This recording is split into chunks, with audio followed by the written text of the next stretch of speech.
Assalamualaikum warahmatullahi wabarakatuh. Wargi Bandung, kembali lagi di Ngariung, ngobrol anak negeri untuk Bandung. Bagi wargi Bandung yang belum menonton episode sebelumnya, bisa langsung scroll YouTube channel Diskominfo Kota Bandung. Dan jangan lupa untuk di like, komen, subscribe, dan di share sebanyak-banyaknya. Seperti biasa di Ngariung selalu menghadirkan narasumber yang akan berbagi informasi seputar Kota Bandung. Nah, wargi Bandung, saat ini saya sudah berada di Kelurahan Babakan Ciparai, Kecamatan Babakan Ciparai. Dan di tengah-tengah kita sudah hadir narasumber, langsung saja kita sapa. Halo Bapak Sampurasun. Sampes. Damang Bapak. Alhamdulillah. Saya baik. Bapak mangga disapa dulu wargi Bandungnya sekaligus memperkenalkan diri, silahkan. Halo wargi Bandung, saya Tony Sukmana SE, Lurah Babakan Ciparai. Kelurahan Babakan Ciparai, Kecamatan Babakan Ciparai. Jadi nama yang sama. Nama yang sama ya. Kelurahan Babakan Ciparai dengan kecamatannya. Ini satu-satunya di Kota Bandung. Betul. Yang namanya Sama. kelurahan dan kecamatannya sama. Betul. Gitu. Baik, Bapak sudah berapa lama Pak menjabat di Kelurahan Babakan Ciparai ini Di Pak? sini saya menjabat sekitar 6 tahun 7 bulan. Wow, Ya, luar sudah biasa. di Kelurahan Babakan Ciparai. Jadi Bagaimana Bapak nih kesan-kesannya menjadi lurah yang salah satu terpadat nih Pak di Kota Bandung Pak? Wah, Selama 6 tahun 7 bulan. cukup luar biasa ya. Luar biasa ya Pak ya. Di sini saya pertama kali ke sini agak sedikit kaget. Kaget ya Pak. Ya, ternyata kelurahan ini yang paling banyak itu penduduknya. Betul. Sampai Kelurahan Babakan Ciparai itu mengalahkan satu kecamatan. Iya, betul. Jumlah kecamatannya. Jumlah penduduknya ya. Jadi jumlah penduduk Kelurahan Babakan Ciparai itu lebih banyak dari kecamatan kalau nggak salah Cinambo sama Mandala Jati. Gitu. Wow. Nah, boleh Bapak diinformasikan nih kepada warga Bandung berapa nih Pak jumlah penduduknya, luas wilayahnya Bapak dari Kelurahan Babakan Ciparai ini Pak? Luas wilayah di Kelurahan Babakan Ciparai yaitu seluas 138,8 hektar. Ya. Jumlah penduduk yaitu sekitar 34.724 orang gitu ya. Jadi cukup lumayan. Itu yang tercatat. Yang tercatat ya Pak ya? Berdasarkan hasil sensus penduduk Badan Statistik Nasional. Tapi sebenarnya banyak yang tidak tercatat juga, yaitu penduduk pendatang. Betul. Karena di sini kan dekat dengan Caringin, Pasar Induk Caringin. Nah ini Pasar Induk Caringin itu banyak yang menetap dari berbagai daerah di Jawa Barat maupun di luar Jawa Barat yang menetap di Pasar Induk Caringin. Betul. Itu di wilayah kami di Kelurahan Babakan Ciparai. Nah itu juga hampir mungkin sekitar 10.000 sampai 20.000 jiwa yang di luar penduduk tetapnya, gitu. Itu sungguh luar biasa kan gitu. Saking padatnya. Kalau mayoritas nih Bapak penduduk di sini bermacam-macam pastinya ya Pak ya untuk mata pencahariannya Pak. Iya, di sini kebanyakan berdagang. Berdagang ya Pak ya. Atau kalau dalam KTP-nya itu paling banyak itu buruh harian Buruh ya lepas. Pak ya. Ya, buruh harian lepas. Karena di sini juga banyak pabrik-pabrik juga ya Pak ya. Di sini emang kebetulan daerah Pasar Induk. Industri gitu. Ya, daerah Pasar Induk.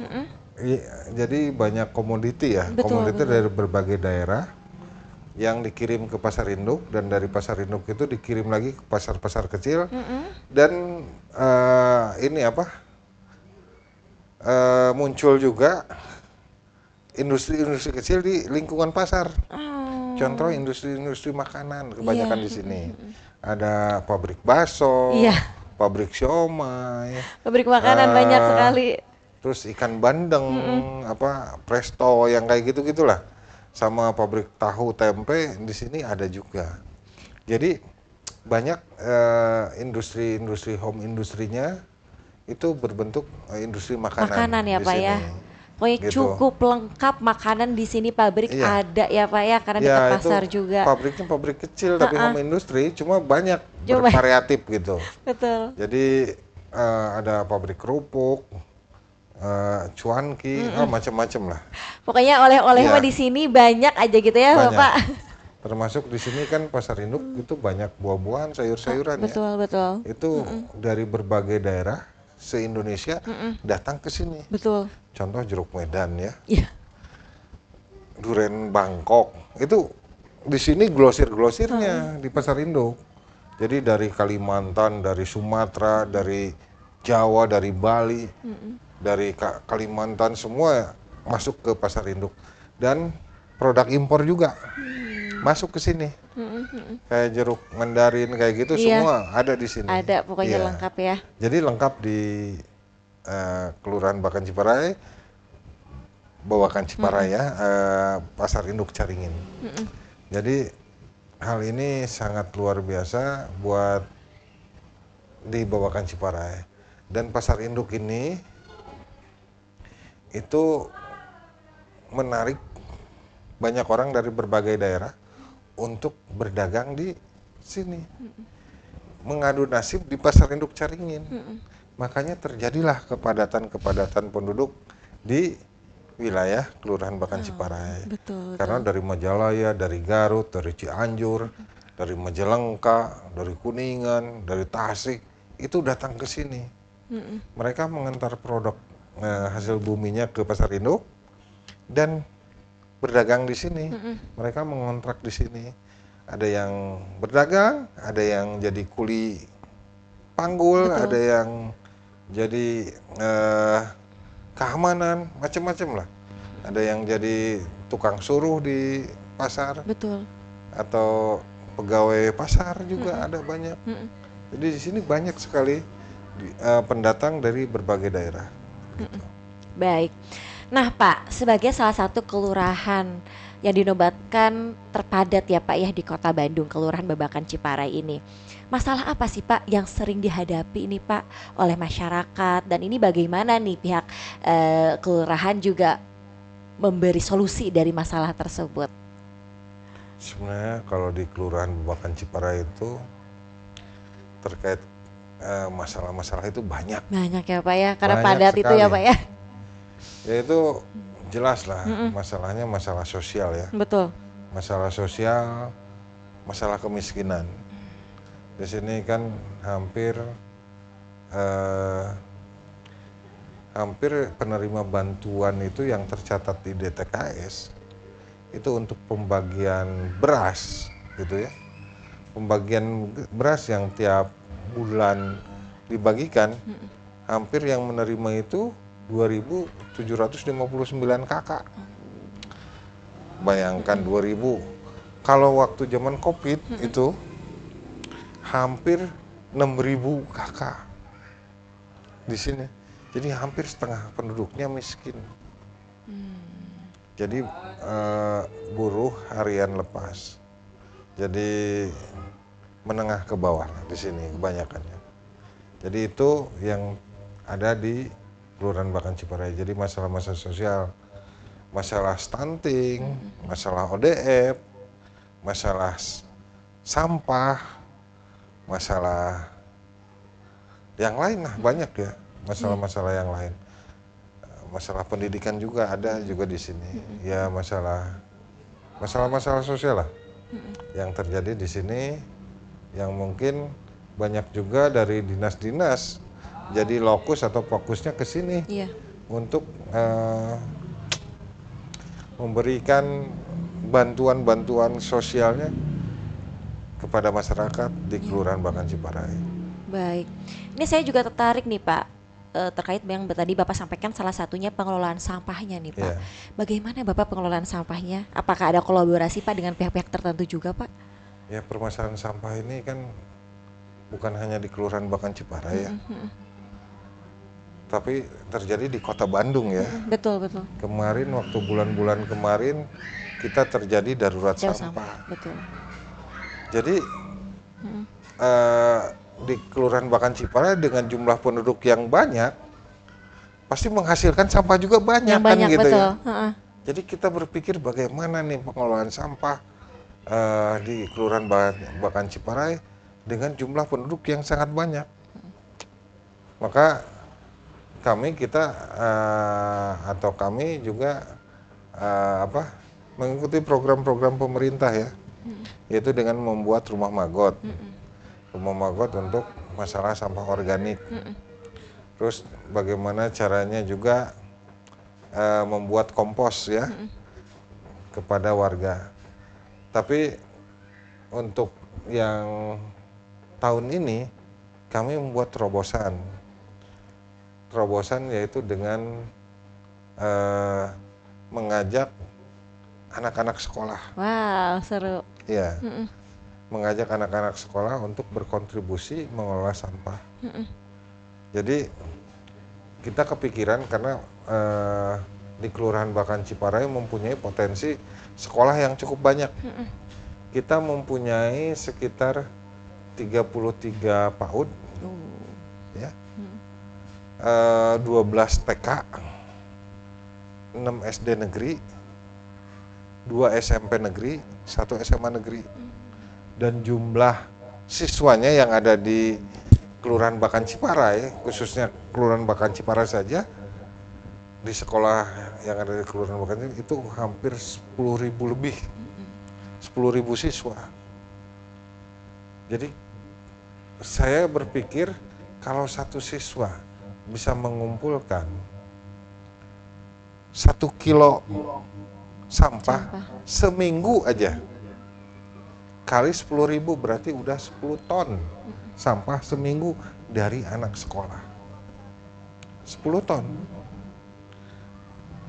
Dan kalau kali 4 minggu udah 40 ton. Itu hanya 1 minggu 1 kilo dari anak sekolah dipilah sampah. Iya. Yes. Saya penasaran ini Bapak, bagaimana Bapak sosialisasi kepada anak sekolah-sekolah ini? Jadi memang apakah mendatangi ke setiap sekolah atau bagaimana Pak? Ya, kebetulan kami mendatangi PGRI, Persatuan Guru Indonesia.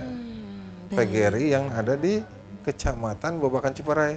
Kebetulan di Kelurahan Bakan Ciparai ada gedung PGRI. Dan kebetulan ketua PGRI-nya ada juga mengajar jadi kepala sekolah dan mengajar di Kelurahan Babakan Ciparai. Jadi kami berbicara bagaimana mengelola sampah oleh anak sekolah. Jadi anak sekolah itu dididik dari kecil untuk bisa melakukan pemilahan sampah dan mengelola sampah.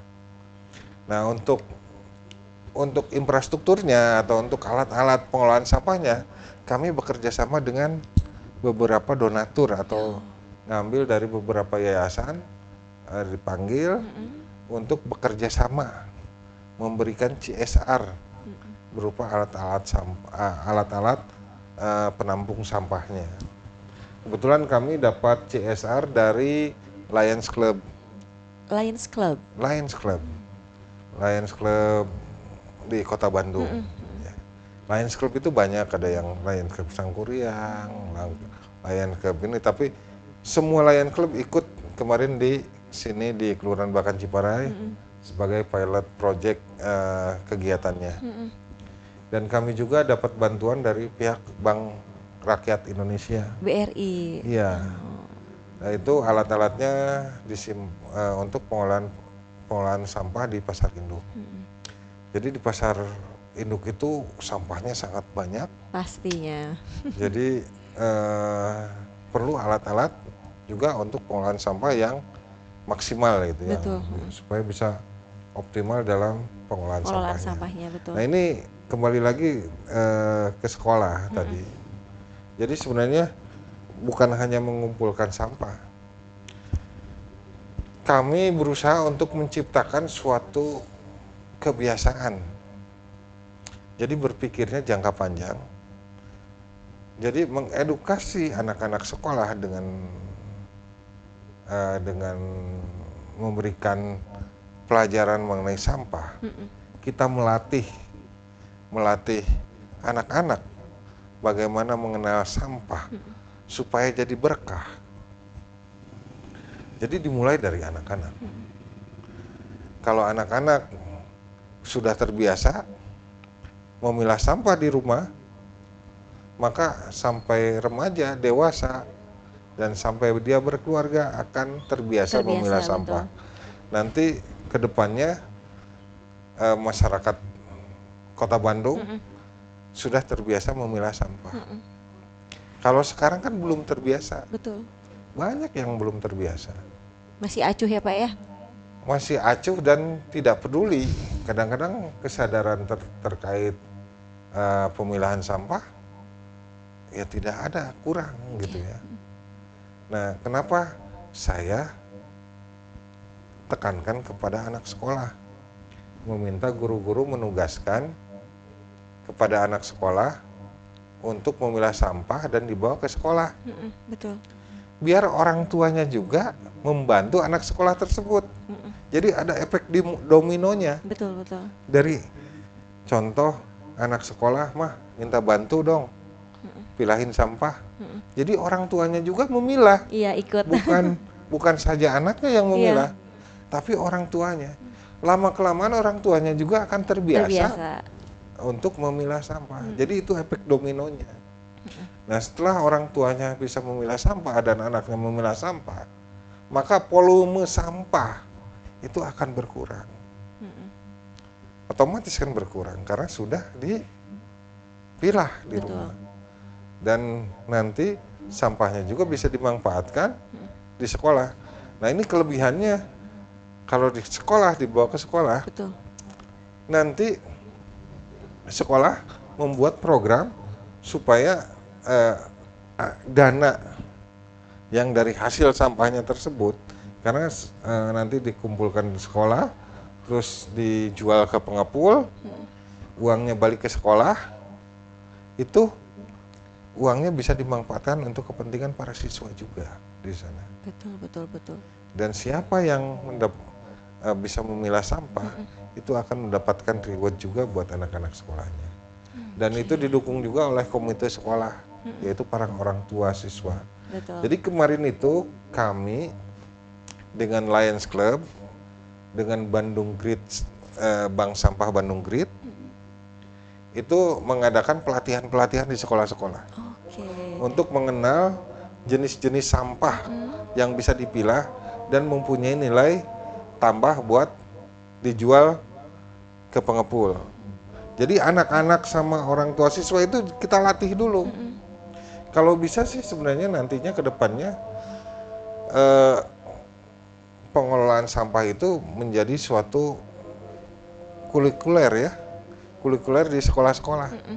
Jadi sudah menjadi suatu hal yang wajib dipelajari oleh para siswa. Itu harapan saya sebenarnya. Harapan saya ya pribadi, tapi nggak tahu. Tapi itu jadi terbiasa karena nanti jangka panjang, mungkin 20 tahun yang akan datang, mungkin 30 tahun yang akan datang, anak-anak itu yang akan terbiasa memilah sampah. Jadi sampah itu bisa dikelola oleh masyarakat. Betul. Dan akan menjadi berkah buat masyarakat. Betul. Dan nanti di masyarakat itu akan menjadi budaya. Di Kota Bandung itu akan menjadi budaya apabila dari sekarang anak-anaknya udah diajarkan memilah sampah. Bukan hanya di Kelurahan Bakan Ciparai, tapi harapan saya bisa di seluruh sekolah yang ada di Kota Bandung. Betul sekali. Atau di Jawa Barat atau di Indonesia, ya Pak ya. Se-Indonesia. Jadi sekolah-sekolah itu diberikan pelajaran mengenai pengolahan sampah, jenis sampah, dan bagaimana sampah itu diolah. Nah, untuk organik juga kan, itu para siswa juga dididik untuk bisa membuat kompos, untuk bisa membuat makanan ternak dari sampah atau jadi makanan maggot atau teknik maggot di rumah atau gimana ya, yang bisa mengurangi volume sampah ujung-ujungnya. Betul kan sekali. Gitu ya. Nah, kalau dari strategi pengelolaan sampah yang Bapak buat dari berbagai kolaborasi, termasuk dengan kolaborasi dengan pihak sekolah juga nih Pak. Yeah. Ini bagaimana Pak sampai saat ini hasilnya Pak? Hasilnya cukup lumayan karena ini baru baru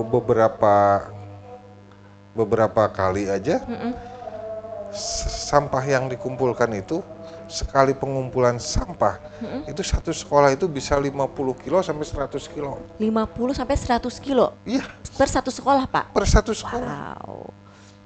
Itu diuji coba dari eh, satu sekolah aja Iya, ya. satu sekolah aja, Saya betul. gambaran satu sekolah. Itu karena belum maksimal, karena baru dimulai nih. Betul, kan baru gitu. dimulai. Tapi hasilnya lumayan, bisa satu mobil kan gitu. Betul, betul. Jadi kalau siswa kata saya ya, ada 700 satu sekolah, Iya. kali itu 1 minggu 1 kilo, itu udah 700 kilo kan. Seperempatnya aja 350 kilo kan. Gitu aja Iya. prinsipnya. 50 kilo itu 100 kilo belum maksimal. Maksimalnya itu harus sampai misalkan targetnya 1 kilo 1 minggu per siswa. Jadi siswa itu tiap hari mengumpulkan sampah di rumah, memilah sampah di rumah, nanti seminggu 2 kali dibawa ke sekolah. Nah, untuk strateginya juga pihak sekolah keberatan apabila ada penumpukan sampah di sekolah, katanya kerjasama dengan pihak kelurahan, yaitu dengan petugas gober untuk menampung sampahnya. Iya. Penampungan sampahnya dititipkan di pengepul nanti, gitu. Gitu. Luar biasa. Jadi memang sudah ada hasil nyatanya, Pak ya, dan Ada. strategi Ya. yang Bapak buat nih untuk pengelolaan sampah Dan sendiri. kemarin juga saya coba juga karena banyaknya yang penerima beras ya. Nah, yang menerima beras syaratnya harus bawa sampah anorganik juga. Kemarin satu mobil bak penuh dapat dari pembagian beras yang warganya membawa sampah anorganik. Itu dilakukan juga dengan masyarakat biasa juga. Nanti setelah anak sekolah, kenapa anak sekolah? Karena anak sekolah itu akan membekas ya di Betul. pikirannya.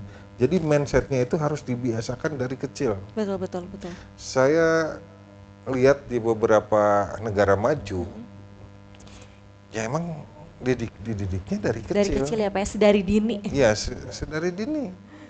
Di Indonesia, sekarang saya harapkan bisa sedari dini juga untuk diajarkan anak-anak sekolah memilah sampah atau diedukasi untuk mengetahui bagaimana pemilahan sampah dan bagaimana memanfaatkan sampah.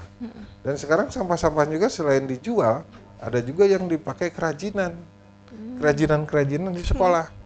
Dan banyak hasil-hasil kerajinannya bagus-bagus. Bagus-bagus itu. Biasanya yang jadi Kreativitas taplak anak-anak. meja gitu ya, Pak ya, biasanya yang dari apa, plastik. Dibikin bangku, ada ya.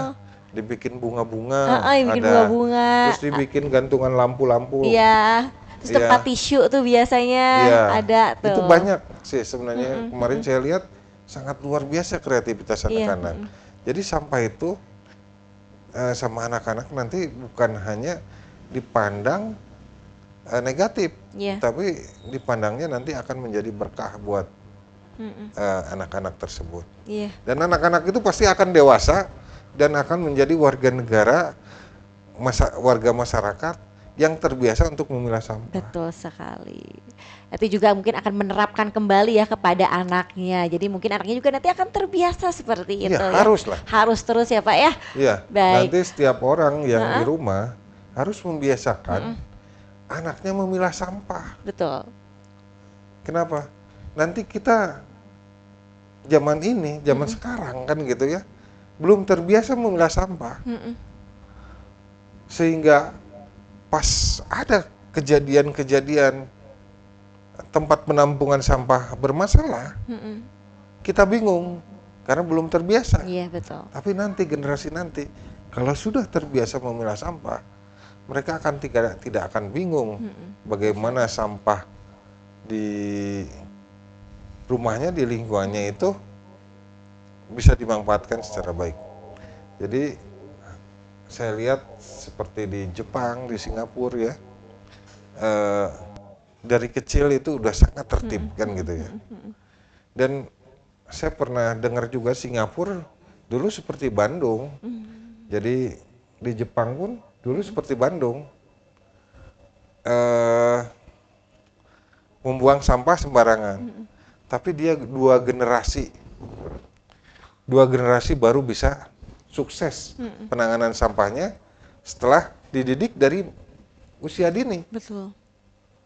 Jadi mungkin zaman kita tidak akan berhasil, tapi zaman turunan kita nanti akan Nanti berhasil. makin kelihatannya hasilnya nanti Hasilnya apa ya? nanti. Jadi bukan sekarang. Sekarang jangka pendeknya volume sampah udah berkurang. Kalau anak-anaknya suruh eh, dipilah sampahnya Iya. di rumah, kan gitu kan? Ada hasilnya jangka pendek. Sekarang aja sudah terlihat jelas Terlihat ya Pak ya jelas. hasilnya ya Pak yang dari Bapak tadi Kalau jangka sampaikan. panjangnya itu suatu kebiasaan, jadi suatu budaya. Baik. Dan pemilah sampah itu saya harapkan nanti akan menjadi budaya warga Kota Bandung. Betul sekali agar tidak darurat sampah lagi ya Pak ya. Tidak ada darurat sampah. Nah, baik sekali. Kalau sudah sadar terkait pengelolaan sampah, maka Kota Bandung tidak mungkin terjadi darurat sampah. Jangan sampai terulang kembali ya Pak ya. Iya, sekarang sudah beberapa kali kejadian, maka kita harus berpikir bagaimana mencari solusi untuk penanganan sampah. Solusi jangka pendek yaitu mengumpulkan sampah oleh anak sekolah, otomatis orang tuanya juga memilah sampah juga, efek dominonya jelas, Iya. dan sampahnya bisa terbuang, terpilah, dan bisa dimanfaatkan. Baik. Sehingga volume yang terbuang ke TPA itu akan berkurang. Betul. Jadi itu meringankan sebenarnya beban pemerintah, yaitu dengan anak sekolah. Betul. Jadi anak sekolah mengolah sampah meringankan Membantu. pemerintah. Iya, betul. Jadi Baik, baik. Nah, tadi kita sudah berbicara Ya. banyak sekali nih Bapak tentang pengelolaan sampah nih di Kelurahan Babakan Ciparai. Nah, di sini juga Bapak kita ingin mengetahui nih Pak, potensi apa aja nih Pak yang ada di Kelurahan Babakan Ciparai selain penduduknya yang banyak. Iya. Mangga Pak disampaikan. Selain penduduk yang banyak, Uh-uh. kita ya jelas penduduk yang banyak tadi ya. Mm-mm. Karena potensi yang banyak itu gotong royongnya di sini. Wow. Gotong royongnya juara. Mm-mm. Kita pernah juara satu tingkat Kota Bandung. Ini bulan bakti gotong royong. Iya. Dan ini bulan bakti gotong royong juara satu tingkat provinsi. Wow, Kita- provinsi dan Kota Bandung ya Iya, Pak ya. Uh-uh. Provinsi dan Kota Bandung juara satu tingkat provinsi dan Kota Bandung. Wow. Jadi, Jadi memang gotong royongnya ya gotong Pak royongnya ya. yang luar biasa. Ya, gotong royongnya yang luar biasa di Kelurahan Bakan Ciparai. Karena kita memperoleh juara satu. Sudah ada nih bukti iya. nyatanya ya Pak ya. Dan yang pernah menjadi juara satu di Kota Bandung, satu-satunya Kelurahan Bakan Ciparai. Oh. Dari sudah hampir 20 kali kejuaraan bulan bakti gotong royong, mungkin baru Kelurahan Bakan Ciparai yang pernah meraih juara satu tingkat provinsi Jawa Barat. Wow, keren, keren, Jadi- keren. Baik. Dan Lalu ini- apa lagi Pak? Di sini potensi mungkin secara ekonomi ya, potensi yang tadi saya sudah sebutkan. Jadi potensi industri kecil dan menengahnya, banyak potensi-potensi makanan kayak gitu ya, home industri gitu, yang bisa dibangun untuk bisa berkembang lagi. Betul, betul. Terus di sini juga banyak potensi terkait perdagangan ya, jelas daerah perdagangan. Cuma nanti tinggal dilatih lagi. Kita bekerja sama dengan Disnaker Iya, untuk pelatihan ya Pak ya. pelatihan sumber daya manusia. Karena di sini sumber daya manusia yang banyak. Betul. Makanya kemarin dalam Musrenbang saya di sini menganggarkan bukan hanya pembangunan infrastruktur saja, tapi saya seimbangkan dengan pembangunan sumber daya manusia. Ya. Karena yang paling penting menurut saya bagaimana membangun manusia. Kalau membangun infrastruktur, membangun jalan setahun, 2 tahun, itu bisa rusak. Tapi kalau memberi ilmu manusia, itu seumur hidup masih bisa digunakan selama dia masih kreatif, Betul. masih sehat, dan bisa bermanfaat buat masyarakat yang lain. Contoh dengan pelatihan pastry, pelatihan catering, pelatihan servis kendaraan kan gitu, atau pelatihan servis AC, itu bisa menghasilkan orang bisa berwira swasta dan bisa menarik pegawai-pegawai. Dan di sini ada kejadian yang ikut pelatihan sekarang sudah mandiri, ya, mandiri. Makanya saya lebih menekankan pembangunan sumber daya manusianya. Pembangunan sumber daya manusia di mana manusianya itu sudah berhasil dan mandiri, maka akan berdampak kepada pembangunan infrastrukturnya. Kenapa? Karena sudah menghasilkan, maka swadayanya akan tumbuh untuk membangun wilayahnya sendiri. Jadi itu sangat penting pembangunan sumber daya manusia. Baik, jadi memang salah satu potensi yaitu Bapak sumber daya manusianya ya Pak ya, harus Ya, diunggulkan. sumber daya manusia. Karena memang jumlah penduduknya yang sangat banyak di sini. Baik, baik, luar biasa. Nah, mungkin ini terakhir nih Bapak nih, ajakan kepada warga Bandung agar bisa mengelola sampah Bapak dengan baik dan benar. Mungkin yang sesuai tadi Bapak sampaikan, silahkan. Ya, kalau ingin pengelolaan sampah yang baik dan benar, ya dimulai dari diri kita sendiri. Sadar akan pentingnya pengelolaan sampah. Di sini sadar akan kesehatan, sadar juga akan kita membangun, mencintai kota Bandung. Jadi kalau sudah ada kesadaran dari diri kita, maka penyelesaian sampah itu akan berhasil. Jangan selesai juga ya Pak ya. Jadi buat warga kota Bandung yang belum terbiasa memilah sampah, dari sekarang biasakanlah memilah sampah dan didiklah anak-anak dari usia dini untuk memilah sampah. Karena kita yang akan merasakan, kita yang akan menikmati akibat-akibat dari sampah tersebut. Apakah sampah itu bisa menjadi musibah atau menjadi berkah, itu tergantung diri kita sendiri. Betul. Dan mudah-mudahan sampah itu menjadi berkah buat kita semua, dan nanti sampah itu bukan jadi masalah buat kota Bandung lagi. Dan kota Bandung akan tetap menjadi kota kembang, kota Paris Panjapa yang indah dan dicintai oleh semua warganya. Wah, luar biasa.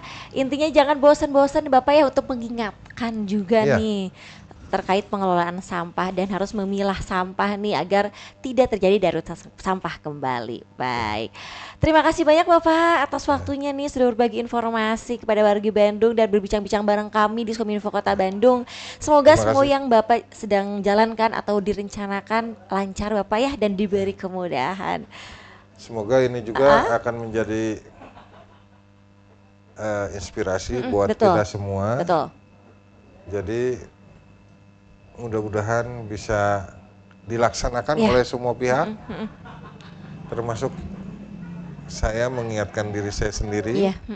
Juga tidak bosan-bosannya saya mengingatkan juga masyarakat untuk mengolah sampah sebaik mungkin dan belajar mengolah sampah sebaik mungkin juga.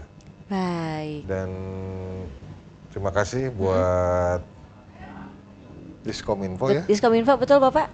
Yang Kota Bandung yang telah memberikan kesempatan buat saya, terutama Kelurahan Bakan Ciparai, menyampaikan inovasi-inovasi yang ada di Kelurahan Bakan Ciparai.